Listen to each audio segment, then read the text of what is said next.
আসসালামু আলাইকুম ওরহমতুল্লাহ। সুপ্রিয় শিক্ষার্থীবৃন্দ, আশা করি তোমরা সবাই ভালো আছো। এই ভিডিওটা তৈরি করছি অষ্টম শ্রেণীর শিক্ষার্থীদের জন্য। 2024 সালের অষ্টম শ্রেণীর ইংরেজি বইয়ের ষষ্ঠ অধ্যায়ের 79 এবং 80 পৃষ্ঠা নিয়ে আজকে আলোচনা করব। Class 8 English chapter 6 activity 6.1.2 introducing someone formally, page 79, page 80।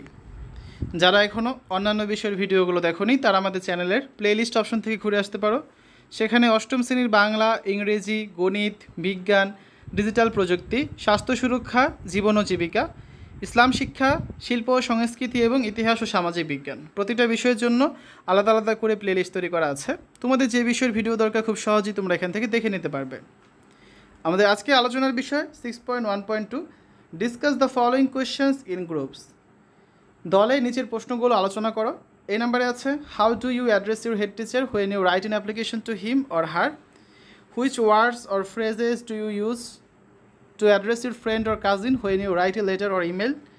C নাম্বারে আছে, how is your writing to your teachers different from your writings to your family member? তো আসো আমরা এখন তিনটা কোয়েশ্চেন অ্যান্সার দেখি।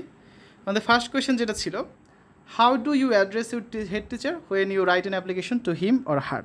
তুমি যখন তোমার প্রধান শিক্ষকের নিকট একটি আবেদনপত্র লেখো তখন তাকে তুমি কীভাবে সম্বোধন করো? ঠিক আছে, এটা হচ্ছে প্রথম question. I address my head teacher as dear head teacher when I write an application to him or her. অর্থাৎ আমি যখন আমার প্রধান শিক্ষকের নিকট একটি আবেদনপত্র লিখি তখন তাকে আমি ডিয়ার হেড টিচার এভাবে সম্বোধন করি। It is formal and respectful. আমার কাছে মনে হয় যেটা হচ্ছে আনুষ্ঠানিক এবং সম্মানসূচক। I should definitely keep it formal when writing to the head teacher.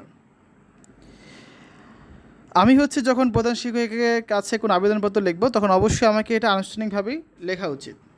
It shows respect for their position, কারণ এটা হচ্ছে তাদের পদমর্যাদার প্রতি সম্মান প্রদর্শন করে। বি নাম্বার কোয়েশ্চেনটা হচ্ছে, which words or phrases do you use to address your friend or cousin when you write a letter or email? তুমি যখন তোমার কোনো বন্ধু বা কাজিনকে চিঠি বা ইমেল লেখো তখন তাকে সম্বোধন করার জন্য কোন শব্দসমূহ বা শব্দগুচ্ছসমূহ তুমি ব্যবহার করো? এই হচ্ছে প্রশ্ন। অ্যান্সারটা কি?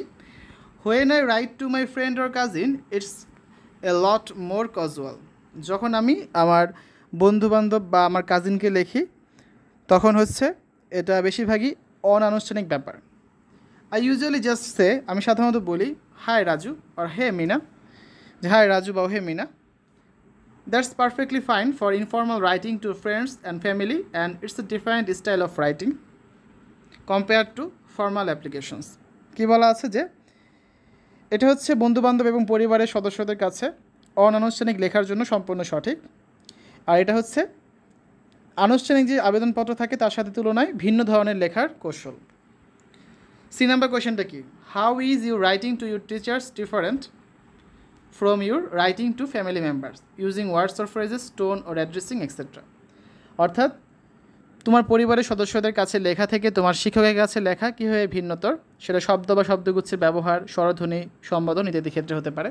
অ্যান্সারটা কি? অ্যান্সারটা হচ্ছে, I have noticed my writing to teachers is different from writing to my family. আমি এটা লক্ষ্য করেছি যে আমার শিক্ষকের কাছে লেখা আমার পরিবারের কাছে লেখার চেয়ে ভিন্ন রকম। It is more respectful and I use formal phrases like dear teacher.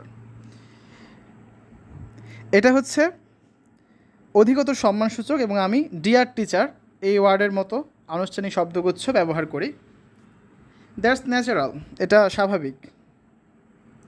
It's a bit more formal, এটা হচ্ছে অধিকতর আনুষ্ঠানিক। It is all about being respectful and appropriate in different context. এটা হচ্ছে বিভিন্ন কনটেক্সট বা হচ্ছে বিভিন্ন প্রেক্ষাপটে শ্রদ্ধাশীল এবং যথাযথ আচরণ করতে হয় সেই জিনিসটা বোঝানো হচ্ছে। তো এই ছিল আজকে আলোচনা। পরবর্তী ক্লাসে আমরা 6.2.1 এই টপিকটা নিয়ে আলোচনা করব। তো পরবর্তী পর্ব দেখার জন্য সকলকে আমন্ত্রণ জানাচ্ছি। শিক্ষার্থীরা, এতক্ষণ তোমরা দেখলে class 8 English chapter 6 introducing someone formally, activity 6.1.2 আর লেসন 6.1.2, পেজ নাম্বার 79 এবং পেজ নাম্বার হচ্ছে 80। আশা করি ভিডিওটা তোমাদের কাছে ভালো লেগেছে। আজ এখানে বিদায় নিচ্ছি। আল্লাহ হাফেজ।